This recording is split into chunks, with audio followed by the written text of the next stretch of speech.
special prayer of love and support for Kim and her family tonight. We thank our clergy at WJC who have a wonderful tradition of supporting the efforts of the Koslowe Gallery, Rabbi Jeff Arnowitz, Cantor Ethan Goldberg, and Assistant Rabbi Cornelia Dalton. And finally, to my fellow gallerists, Leslie Millman, Iris Scott, Sandy Levine, whom I miss collaborating with face-to-face so much as we prepare our shows. It's great to see you guys tonight. So please allow me to introduce architect and designer Amy Reichert, who, as I said, comes to us from Chicago, where she has her own firm, Amy Reichert Architecture and Design, a group that is sought after for their sensitive and creative contemporary take on what a place of worship can be, having beautified, rethought, and even renovated aspects of Manhattan's Central Synagogue and Park Avenue Synagogue in New York, among many other spaces. In addition, Amy has found her own stride in artisanship and museum exhibition design and has been reimagining Judaica pieces as part of her body of work. Her objects appear in private collections, as well as the holdings of the Contemporary Jewish Museum in San Francisco, New York's Jewish Museum, the Jewish Museum in Vienna, and the Beit Hatfutzot Gallery in Tel Aviv. She received her undergraduate and graduate architecture degree from Yale, and she currently works with her team in Chicago when she's not teaching at the Art Institute. And so welcome, Amy. We thank you for joining us tonight as we prepare for Hanukkah.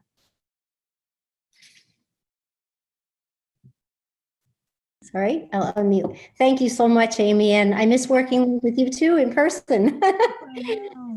Sad, but nice to be able to come together another time. So I just would like to share some of my work and process and ways maybe people can re-examine and think in new ways about maybe the menorahs that they have at home. So maybe I'll just get started. We'll hope the screen share will work. Let me know that it is, Amy.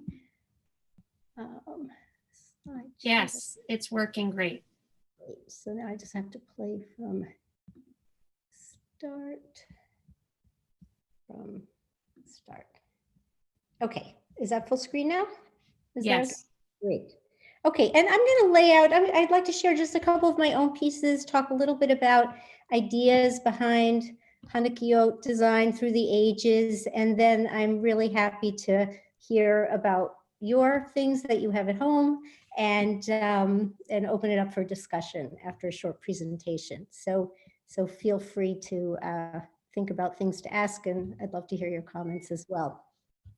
So I'd like to just share first a fairly recent menorah that I call the Water Blossom Menorah, and talk a little bit about where some of the ideas came from and what kind of resonance it might have for this holiday and Jewish values in general.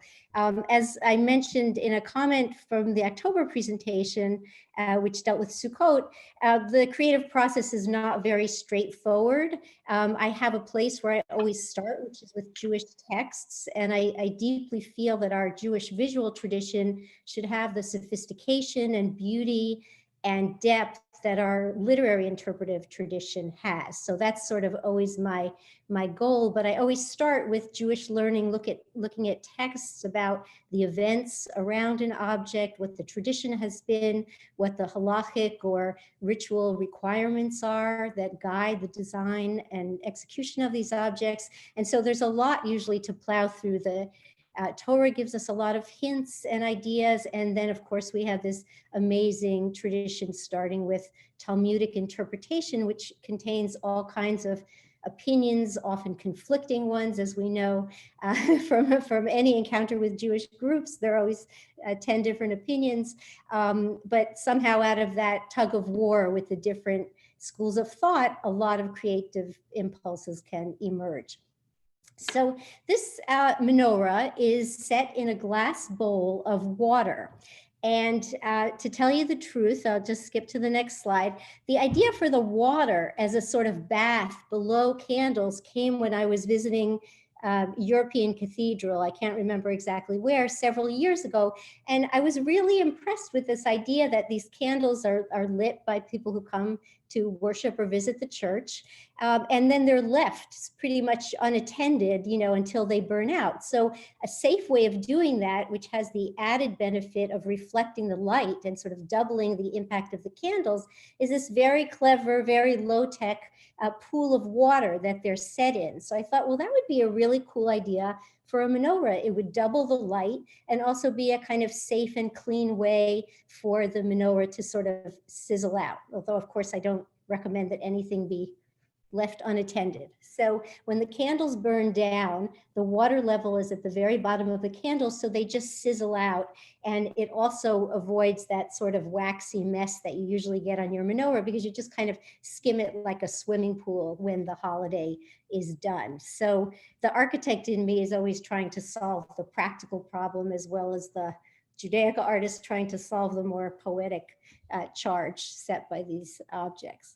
So the water really came from a cathedral, and the idea of the almond blossoms, which is the form of the candle holders, really came from the most obvious source for the Hanukkah menorah, which is the original menorah created for the temple as described in the Torah. It's solid gold, beaten out of one piece, and is basically almond blossoms alternating with kind of knobs in the symmetrical arrangement around, three, and then a central candle, and then another three. So what we're looking at here on the left is a 5th century mosaic from the synagogue at Sepphoris, which you may know as Zippori. It's a relatively recent excavation, and they've uncovered lots of beautiful mosaics that tell in great detail, the story of some of these objects.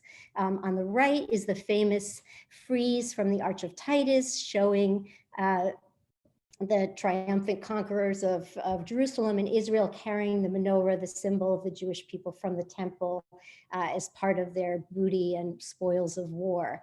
And then on the top, we're looking at a traditional engraving, trying to imagine, again, visualize this description, verbal description in the Torah of these almond blossoms as making up this, the sort of stands of the menorah. So the idea of the almond blossoms is at the very root of the menorah as we know it. And then I started to look and bought some almond blossoms and sketched them and started to make them out of brass instead of gold. So it looks like gold, but it's not practical for it to be real gold. And that was a lot of fun, kind of connecting back to that natural source for this beautiful image of the almond blossoms. And then kind of simultaneously, or working its way in, I thought about the second kind of event that this holiday commemorates. So the miracle of the oil lasting is preceded by the victory of the small band of sort of rough and ready Maccabees over the Greeks in their battle against Antiochus. So I thought it would be really interesting to think about the Greek laurel wreath, which is a traditional symbol of Greek beauty and victory. Here you can see it it blends into his curls a little bit, but this is a statue of a victorious youth at the Getty Museum from about 300 BCE, so ancient statue. And then on the right, you're looking at an equally old pure gold foil victorious laurel wreath that's at the Metropolitan Museum in New York. So this idea of the circle of gold kind of floral elements also comes from that sort of Greek tradition of crowning warriors. But I thought, how interesting would it be to celebrate the victory of the Jews over the Greeks by sinking or kind of drowning in the pool this celebratory laurel. So it kind of subverts this idea of the victorious Greek hero by placing them underwater, submerging them with the light of Hanukkah triumphant above them. So, I can't say any one thing came first, but sort of I try to pack as many of these ideas to sort of exhibit the richness of our tradition as possible into one object. So it's about the practicality of the water burning out and reflecting light. It's about the original menorah of gold almond blossoms. And it's also references this military victory over a greater power, which of course is the the first part of what the holiday celebrates. So that's just a little introduction to one of my menorahs. And I'd like to turn for a second more to theory than practice, and speak again a little bit about something I mentioned in October, which is this really core Jewish concept of Hidur Mitzvah, which is usually translated as beautifying the mitzvah. So where does this come from? What I'm showing you here is an excerpt from Parsha B'Shalach, the Parsha of the Torah that describes the crossing of the Red Sea and the subsequent celebration on the far shores while the Egyptians are floundering in the water. This is a verse from the Song at the Sea, that sort of triumphal song celebrating that event, in which the key words for our idea of Hidur Mitzvah are Ze Eli v'anvehu. This is my God and I will enshrine him, as it's translated in this particular translation. So with a lot of kind of linguistic gymnastics, this becomes a proof text or the sort of originating textual idea for the idea of celebrating and enshrining God, bringing God's presence, bringing the divine presence kind of into our everyday life and celebrating that through the rituals and objects that we use to help us celebrate those rituals. So of course, the rabbis are then very concerned with how this plays out and how you can expand this idea of creating a habitation for God within yourself or within your ritual. So here's the Torah passage again. The Lord is my strength and might. He has become my deliverance. This is my God, and I will enshrine him. Again, that's our key phrase, the God of my father, and I will exalt him. So Rabbi Ishmael wrote, is it possible for a human being to add glory to his creator? What this really means is I shall glorify him in the way I perform mitzvot or perform commandments. I shall prepare before him. And here he lays out specifically what objects we're supposed to pay attention to when we are supposedly thinking about this Hidur Mitzvah. I shall prepare before him a beautiful lulav, and that's what you see on the upper right, the palm branches that are used to celebrate the holiday of Sukkot. A beautiful sukkah, that's my sukkah, I hope, beautiful on the upper left that I showed in October. Beautiful fringes or tzitzit or tassels on the talis or prayer shawl, and beautiful phylacteries or tefillin. The Talmud adds to this list a few more, a beautiful shofar, this sort of amazing Yemenite shofar shown on the lower right, and a beautiful Torah, which is written by a skilled scribe with beautiful ink and a fine pen and wrapped in beautiful silks. So the word beautiful is used a lot, and that's our usual translation of Hidur Mitzvah, but I would like to dive deeper in this idea of not beautifying the mitzvah, but inhabiting it or creating a habitation for the divine. And that's really the sort of motivation that guides my exploration in creating Jewish objects. So what does Hidur Mitzvah, they don't mention in any of this a menorah, a Hanukkah, right? It's not one of these objects. One thing I think is very interesting about at least the first list is the emphasis is on personal objects. They're things that we use as individuals and we create as individuals, right? It's really not a communal obligation as much as a personal one. So we are each responsible for the aesthetic pleasure and depth of these objects that we use alone. The Hanukkah or menorah actually is thought of as being an extra special way of expressing Hidur Mitzvah, both, and it's one of the few commandments which our sages later interpret in different ways, ever expanding it. So the original idea was to have one person light one candle, and then adding to that Hidur Mitzvah would be to add one candle for each member of the family and one candle for every day. So basically, the Hidur Mitzvah of Hanukkah is sort of ever increasing light and participation of the whole family. So I'd like to share some menorahs that look a little unconventional, but maybe can explore some of these ideas in ways that are unexpected. This is a really menorah I really like, a very sort of funky one on the upper left. It's by an Israeli artist in Tel Aviv called Reddish Studio. I think it's two women. And this is their menorah of 2011.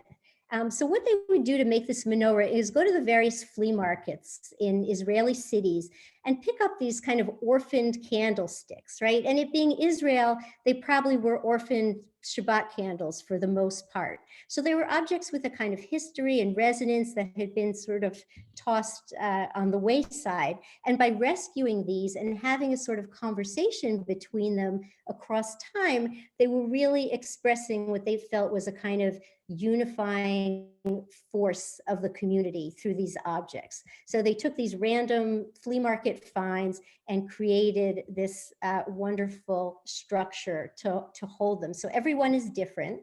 And what I like is it looks so topsy-turvy and such a crazy design for a menorah, but it meets some of the basic requirements of that. First of all, it really does, I think, embody deep Jewish values of connecting to the past, adaptive reuse, recycling, reclaiming things, not wasting things, trying to bring objects together from different parts of our community's life. And besides that, the shamash is in the center, as it usually is, and it's bigger than the others, so it's distinguished, which it has to be. It has to be different from the other candles. All the candle holders are in an even line, which is also a sort of traditional requirement. And it allows you to light them as Hanukkah candles. So I just think this is a really inventive way of sort of referencing a lot of Jewish tradition while coming up with a really unique, very special kind of form. And literally each one is unique because it's made of different salvaged things. Next, I'd like to show you, these are four, kind of very typical menorahs that we're used to. These three are all German 19th century. This is Venetian from the 18th century, very elaborate silver. But what I want to show you is that even with this very standard kind of design, the subtle variations symbolize different things and reference different things in our tradition. So in this very classic one, the center shamas, the lighter candle, is backed by a Star of David, which along with the menorah is probably the two most popular kind of and well-known symbols of Judaism. These two, interestingly, look like they're from the exact same form. They're sort of Art Nouveau, and they have this very sinuous, organic kind of interpretation of the almond blossom vines. But interestingly, this one has a flame in the middle, which maybe is a reference to a text that talks about the middle of the menorah actually being the Ner Tamid, or the eternal light in the temple. Well, this one has an eagle, which is a little bit trickier to understand. And I'm by no means an art historian, and I would love to ask someone more about that, but some interpretations say that this was actually a Polish menorah, and the eagle was the sign of the country of Poland, the symbolic bird of Poland. Other people say it's a religious symbol, that it references texts that talk about being saved on the wings of eagles and sort of God's divine power being like an eagle that kind of sweeps us away. So it could be seen as a very secular political kind of reference, or it could be seen to reference something very deep in our tradition. And I think that's what's so much fun about these, is the kind of multiplicity of interpretations. So even when we have a very standard looking one, it both points to current contemporary aesthetics in terms of Art Nouveau, as well as age-old symbols like the flame and the Magen David there. While those menorahs each told little bits of a story, maybe just referencing one symbol here or some generic kind of Jewish idea there, other menorahs like this, also 19th century Italian, called a bench menorah, because it's got this sort of oil lamp part at the bottom, try to sort of tells the whole story of Hanukkah, right?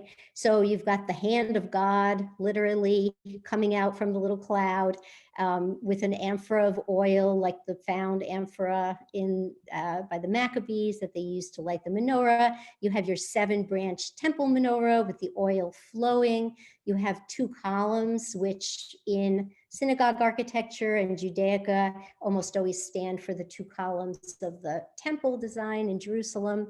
And then you have 2 olive trees, which is the source for the pure oil that pours to light the menorahs. So really it's like a little novel. It's the whole story in this little compact package, as opposed to just a snippet here or there. So there's that impulse toward storytelling, even in these very small objects. But I want to also say that there are stories that seem to make no sense at all with Hanukkah. So one fun thing about menorahs and some other Jewish objects, but maybe menorahs more than anything else, because it's a holiday with so few strictures in a way, is that there can be crazy designs. And I'm sure many of you own or have seen, designs for menorahs that are very avant-garde or have symbols that are very unconventional. So this was kind of a fun one that I found, which actually has an emu and a kangaroo, and was very mysterious to the curators who found this, until someone went to an auction and found a souvenir from late 19th, early 20th Australia, which had 2 emu eggs and a clock. So it was never built as a menorah. Apparently the emu eggs, as they do, must have broken and been lost. And so they just kind of cleverly put this little Moroccan menorah at the bottom of where the clock was and made a Hanukkah out of it. So it also shows you this kind of creative reuse really can come from any corner and has a long tradition in Judaism. Another kind of oddball menorah in a way, though not at first sight, is this menorah that tells the story, the classical mythology of the judgment of Paris. So it was sort of a beauty contest among the ancient goddesses judged by Paris, who was a Trojan mortal. And here he is sitting down judging who is the most beautiful, Hera, Aphrodite, or Athena. And he's giving the prize, the golden apple, to Aphrodite here, which seems like a crazy topic for a menorah, right? This is a holiday about triumph over the Greeks and their religion and their oppression of us. Yet here is a menorah that sort of celebrates this very sexy, classic myth of the Greeks. So it's very hard to know why this happened. Maybe it was a piece of a gate or something that, again, got repurposed, but it's really quite funny. And then in a lot of classical paintings of this subject, it was a very popular subject among Renaissance and Baroque painters. There often are these little putti or cherubs kind of hanging above, and here the little cherub is holding the oil for lighting the rest of it. So this is the Shamash figure in front of Paris, and Hermes in the background there judging these Greek goddesses. So, as opposed to the thoroughly Jewish kind of appropriate story that this menorah tells, sometimes we have these stories that seem like crazy matches for a menorah, but that's what we have. Okay. Let's see. Oh, I'm gonna wait on that one for a minute. So another aspect, actually, that this menorah specifically brings up is another aspect of this Hidur Mitzvah idea that I spoke about earlier. Dina Nyman, who's the Rosh Kahila of the Kahila community in Riverdale, wrote a beautiful article kind of contrasting Greek ideas of beauty with Jewish ideas of beauty. And she said Greek beauty is about youth, it's fleeting, transient, it doesn't last forever, whereas Jewish beauty, the value of Jewish beauty is in the eternal and the everlasting. She connects this idea of Hidur Mitzvah to Hadar, the same Hebrew root, 3-letter root, in a commandment to honor the elderly. She says, in an old face, we encounter determination, courage, and the will to live. I'm quoting her here. The power to endure many long years, to overcome life's obstacles and withstand its many hardships defines a person as beautiful. So another aspect of Hidur Mitzvah is really honoring the elderly, appreciating that indomitable spirit that certainly we celebrate in the Maccabees' victory over the Greek army. And this kind of deeper triumph of spirit, you know, a strong spirit is another way of thinking about beauty. So on that note, I wanted to share probably this year's runaway bestseller, Menorah. I don't know, I think a lot of people have made versions of this. I don't know who made this one, but you know, in the notorious RBG, maybe we see an echo of that elder spirit of wisdom and triumph and persistence over evil and justice over injustice that she represented for so many of us. So while at first it seems, you know, like a very cute, clever idea that might be a little off base in some ways, you know, standing for those values maybe is a great fulfillment of Hidur Mitzvah, even if it's, you know, very cute and amusing otherwise. I also think the notorious RBG menorah ties in with actually a longstanding of tradition that honors, in particular, one sort of feminist hero, Judith. Judith, rather bloody story, so it's not that appealing, but Judith kind of rose to the stature of a heroine in Jewish history for beheading, first seducing and getting drunk this Syrian general, and then basically beheading him. So that sort of violent undercurrent, again, of Hanukkah is something that we can't always ignore. So here's Judith triumphant, holding her little knife that she used to behead Holofernes, whose head is dangling in her hand. So, you know, unlike the perfectly attired, justice-robed RBG, she's very scantily clad in this menorah and sort of triumphant with her rather bloody victory. But again, you know, clever, resourceful, brave woman who killed this person who was threatening Jerusalem and the temple. So although it's a really different story than the Maccabees, it was only a couple of generations after them. And so she is often linked in menorah iconography with the earlier story. Let's see. So I wanted to share just a couple more menorahs that you may or may not know. This is a modern one from 1985 by the architect Richard Meyer. And while it's architecture, so that might be a kind of obvious choice for him, each candle holder represents an architectural style from an era when the Jews were persecuted. So in some ways, I guess you could say, easy to find those eras. It sort of happens consistently over time. But basically in his sketch here, his original sketch for it, they range from an Egyptian obelisk on the left for the first candle to a German watchtower on the right. So he made these out of pewter. Here's the shamas up here, and they basically represent different eras of architecture that remind us of, you know, again, the resourcefulness and survival, but also the persecution that very much is part of the Hanukkah story, even though that specific era is not referenced here. And then just one more, and then I'll show you one more of mine. This is also mid-'80s by the architect designer Peter Shire. Again, very whimsical, seems to really have nothing to do with the kind of traditional menorah, except it does, again, kind of fulfill some of those laws, like all the candle holders are at the same height. The shamas is kind of cantilevered out here, so it's on its own and distinguished, which is what it has to be.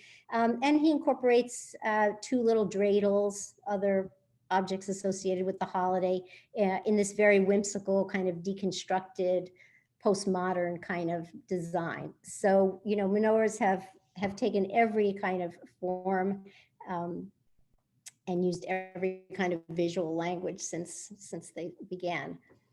So I'd like to just finish up with another menorah of mine.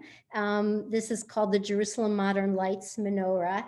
And it really explores very different aspects of the holiday from the water blossom menorah. So no real reference to the almond blossoms or the original menorah or the battle, but this one is really about increasing light, which I think especially in the dark winter and especially dark times as we're going through now is increasingly important. So one thing is I really like objects that sort of change their state when they're ready to be used. So this menorah is very compact and very flat during the year before it's used. And you see a close-up detail of that on the upper right. And then when it's time to use it, it flips open and you flip up a reflector for each successive night of Hanukkah. So the reflector in the back, even though it's played out in a very different visual language here, refers to a very traditional reflector that we also often see on the back of menorahs to increase the light. The little perforations on the back are sort of a reference to the starry sky and also to the idea that you should see the menorah from both sides. So an important part of Hanukkah is putting the menorah in a window to sort of publicize the miracle or share the light with the rest of the community. So this you can see both from one side and the other. And then it helps you also count the days and keep track of what day Hanukkah is because you lift the reflector and put the candle in only when it's that day. So here's just a close-up of it fully lit on the 8th night. And with that, I think I'll just close and wish everybody a holiday full of light and miracles and strength, which we certainly need in these times, and answer any questions you might have. Great, thank you so much, Amy. That was so interesting, so fantastic. I was very moved by the adaptive reuse message that you offered. And I know that's a big part of your work in general. And when I think about adaptive reuse and Hanukkah, I can't help but think about the earliest Hanukkahs that we come into contact with, which is what so many of us and our children make in preschool. And I still have a small Hanukkah that both my girls made in preschool, which was made out of the bolts that screws go into, and they were glued down to an acrylic board, and then you could put like birthday candles in them even to make a menorah, or other objects, acorn bottoms, and things that were used to kind of be found around, kind of laying around, but still able to increase the light for Hanukkah. And some of what you're talking about reminds me of how you kind of bring that concept forward. Yeah, I have slightly horrified memories of the hardware store bolts because the Chicago Schecter version of that was glued to a piece of wood, which was like guaranteed to go up in flames and practically ignite the house. So your idea, your version sounds a lot better and safer. But yeah, I mean, what's so wonderful is that you bring to it, the imagery almost at every stage of life, right? That is meaningful to you and that's accessible in terms of making it. And it is an easy object to sort of fabricate oneself, especially out of found things. So yeah, I think that's wonderful. And those are beautiful heirlooms, to keep. And, the idea of lighting, the original idea is that one person, one light, but then in many families, and I think it's really become common practice, everybody gets their own menorah to light. And that, of course, increases the light and also is a little chance for interactivity and self-expression that I think is really appropriate to the holiday. Yeah. Does anybody have any questions for Amy that they'd like to ask? I can't see everyone because, oh, here we go.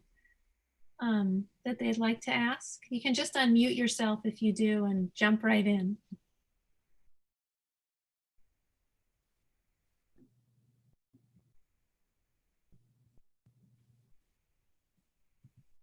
Anybody have a question for Amy? I had another thing that I wanted to bring up, which is that I've had a number of conversations with the Judaica curator at Temple Emmanuel at the Bernard Museum in New York, Warren Klein. And one of the things that Warren often talks about is how Judaica objects are often recycled from other things, kind of like the piece that you showed us that was turned out to be at an auction and then had the Moroccan bottom. He would show me like etrog containers, spice boxes, things that were used to kind of hold chocolate or candy were actually turned into spice boxes. And while on the one hand, it's sort of whimsical and creative and recycling and sustainable, it's also an indication that Jews were often not in a place where they wanted to be or found themselves kind of grappling to try to celebrate holidays and created things sort of out of nothing in order to do that. And that there is a lot of Judaica in museums and galleries around the world that represent this kind of creativity and need. Have you seen that a lot in your studies of Judaica?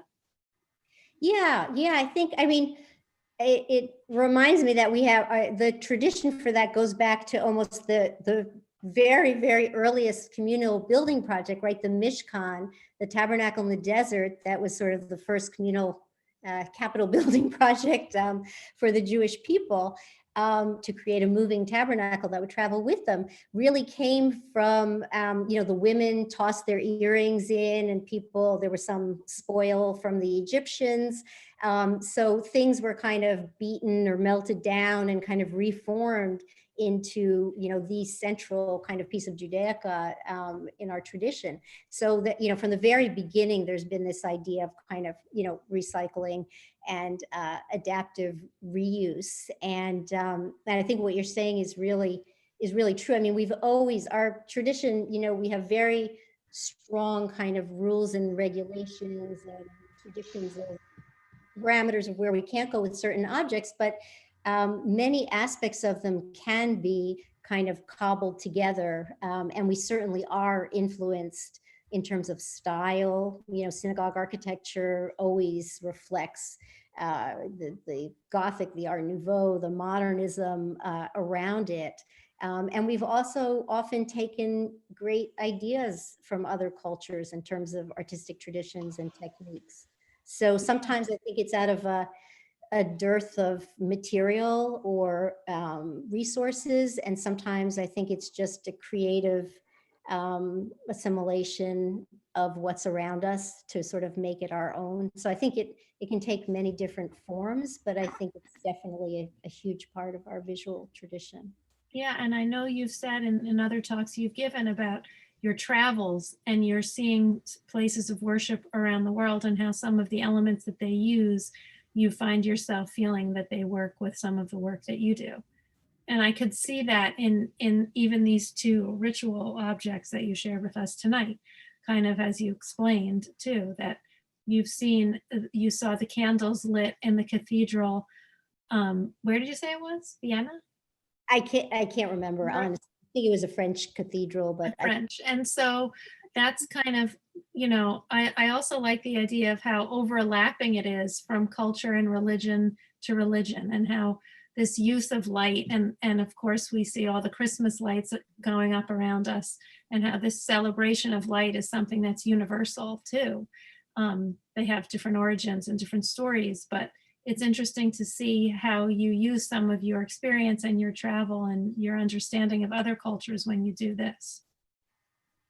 Yeah, it's I tell my students, ideas come from everywhere, right? It can be the pattern of leaves on a sidewalk, or it can be a great work of art, or serendipity is a great great fountain. I mean, these days we're inside our four walls, so things are feeling a little limited, but hopefully that'll open up again, and maybe we can dig deep and find things inside these days as well. I'd like to ask a question. Yes. I have all the menorahs, the Hanukkahs that you showed from before Israel came into being and since. Why were we kind of stuck in the 50s, particularly the early 50s, with the patina? I mean, that's the era that I got married, and I am kind of stuck with a patina Hanukkah while I look around and see all these other more creative ones. Yeah, that's a great question. I also have a lot of those kinds of menorahs. I think it was the great Israel souvenir, there was this kind of jade colored patina, coppery thing. I don't know, it could have had to do, I think, Bezalel, the school that was founded even before the state of Israel, the art school, which turned out tremendous artists of all kinds. They had a very strong style. I think there might have been an emphasis on coppersmithing. I'm not sure, but a lot of that era comes out. I mean, copper and the stuff that gets a patina like that is also a less expensive metal. So for a country without a lot of wealth, it might have been a more accessible material for a kind of quasi mass production. But you're right, there's that mid-century patina is really ubiquitous. Thank you. Sure. Enjoy it. Maybe you can repurpose them. Well, I love it. I have it for years. When I was growing up, I think we might even still have it. My parents had a menorah that was like a music box, and you cranked it, and it played Hatikva. Wow. It was really a great menorah, and every time it played, it had like this special aura about it. But we have all kinds of more modern menorahs. And anybody have any particular menorah they want to report that they own? I was going to say my son is living in Israel at the moment, so I think it was like a year ago that I bought him a menorah from an artist named Laura Cohen. I don't know if she's you know her. Yeah, so the menorah was in this like chrome box, because you speak about like ease of on the go, and many times when Jews were persecuted and having to pull it out. Well, in his case, he was traveling, so it came in a box and you open it up and it's magnetic. And the only thing I realized in retrospect about the design is just that as the wax melts on all over the bottom of the chrome, it's so difficult to clean. You just have to take like boiling water. Oh. And so anyway, that was it's beautiful, but it was a challenge. Try a hairdryer, by the way. Oh. Amy? Yeah. Amy, hi, it's Joe here. I wonder if I could go off topic and talk about dreidels. My father was born in what's now Poland in 1901, and he had described a craft that they did where they quartered a block of wood, and on each quarter they carved the dreidel, but the negative, and then carved the reverse of the letters, and then clamped the four pieces together and used it as a mold. And he said he used molten zinc. Well, anyway, I tried it, and I did get a number of successful dreidels. Unfortunately, I gave the good ones away. And I did try zinc, but it almost set fire to the wood. So I'm embarking on a new set. I have some not so great models, which I'll show you. But going back to one of the early Hanukkahs that you showed, apparently the town that my father came from is known for these metal crafts. And you had this Hanukkah with an eagle on it. And the town is Sokolka, and apparently that means eagle in Polish. So I wonder if possibly it had been made in that town. Just a wild guess. But anyway, when I get it done, the menorah will look something like this. The dreidel. I'm sorry, the dreidel. It's a silver solder. It's no lead in it. And the molds, this is 1/4, is carved into the wood. You can see this one is burned out already. Oh, So I'll give Amy a good one when I succeed again. That's great. She'll show it to me. Wonderful. That's great. That's great. Anybody else have a menorah that is particularly interesting, or a dreidel that they Yeah.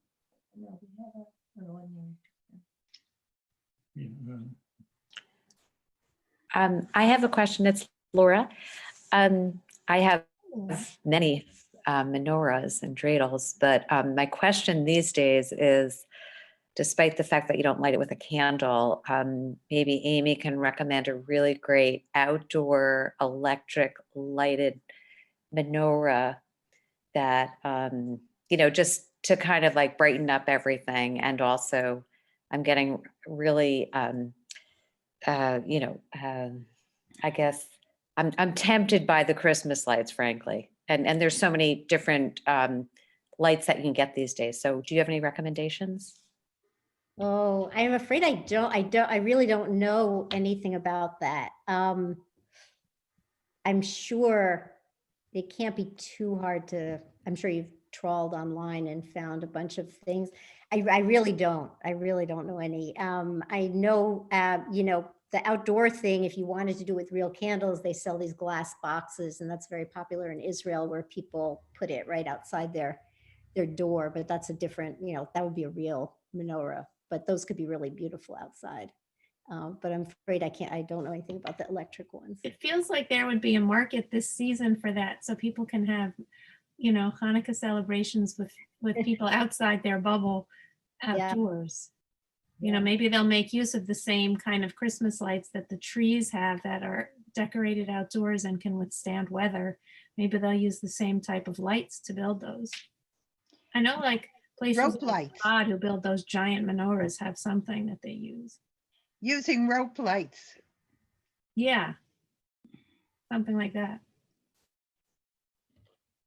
That's true. We have a really lovely tradition at WJC of lighting this big, gorgeous Hanukkah in the lobby during the nights of Hanukkah. And I imagine it's going to be difficult to carry that tradition out this year, but I know that they'll find some way of sharing. There's a lot of great Hanukkah programming that WJC is doing right now. Oh, apparently Jose Luis just built us a big outdoor menorah to light this year. Thank you, Rabbi. That's fantastic. Great. It's definitely a year for outdoor menorahs, that's for sure. It absolutely is. It's so true.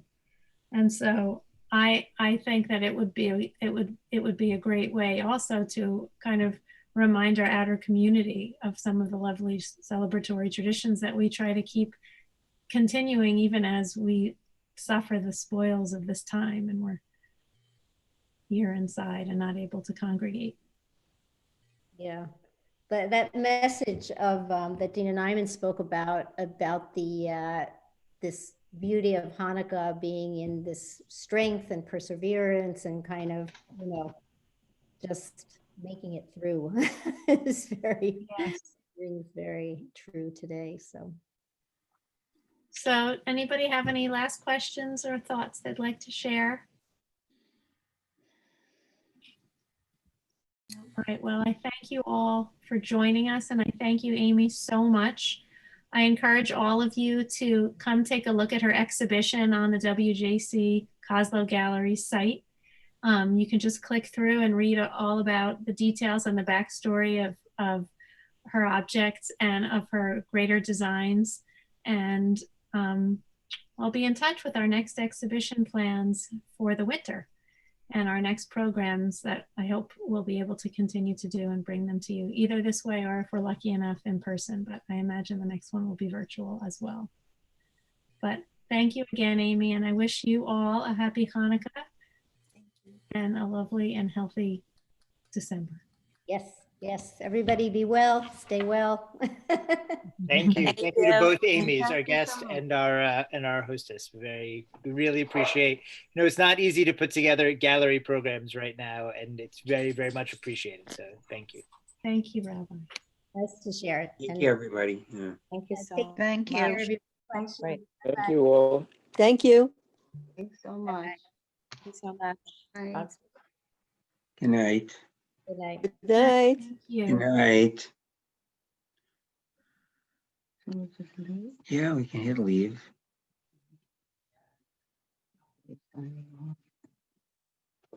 Italy. Why does computers make you? All right. Bye-bye. So Mindy, I've seen that menorah before. Oh, really? Yeah, it really is a very cool menorah. And then you can kind of screw it. It screws together and it comes out. No, actually, this one is little. So they're like this big, and they're just magnetic little cylinders. And and the box, if you Google her, Laura, but she spells her name Cowan. The issue is he lost one of the pieces, and I want to get another. Of course, I want to get another one. It's in my house. He left it here, and it's in my house, but it came home with him in May. And, you know, Right. unfortunately, like everything else I've given him, it's here. But anyway, it is really cool. And the only issue is that by the time he brought it home, it had like wax all over it. And in order to get it off, I didn't think of a hairdryer, but I honestly don't think the hairdryer is hot enough. You have to, the bummer about it is you have to take the metal piece and put in your sink, and then the wax is like, that's the, yeah, it's not the best, unfortunately. It's really pretty. If you Google it, you'll see it. And it's not cheap. It's like a $200. Wow. Well, yeah, it sounds like a piece of art. So Yeah, it is. So anyway, that was great. You got such a nice turnout and really nice. yeah, it was So really glad I could interesting. come. And she's wonderful. She's such a scholar. She's so Yeah, she's creative. fantastic. Mm-hmm. Hi, Kostya. So Are Bronwyn and Sarah with us too? I'm here. I just have a sleeping baby on my lap. So Sarah, I'm sitting your in the artwork is dark. Fabulous. Sarah's a fiber artist, and she just created this amazing outdoor installation at the Scarsdale Public Library. That Wow. is a series of crocheted ribbons and pom-poms that hang from the branches of a tree, and they are a photo op waiting to happen, Sarah. Cool. They really I actually went back to take some pictures, and there's two ladies there like doing a full photo shoot, like just taking turns posing in it, and it made me That's so happy. awesome. wow. That's I'm awesome. gonna have to drive by there with Maya because she'll love that.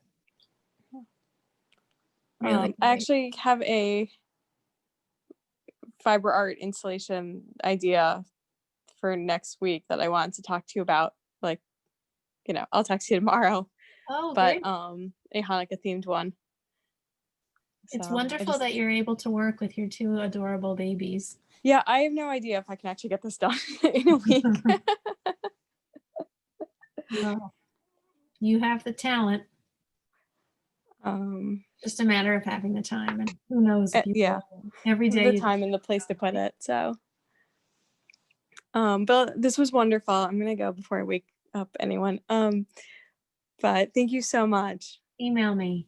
I will. All right. Good night. Good night. Take care, Sarah. Bye. Bye. All right. Well, it's nice All right, to well, see it's you really guys. nice seeing Happy you. birthday, Kostya. You're looking as young as ever, especially on the Zoom. Bronwyn, I don't know if we've met, but thank you for coming.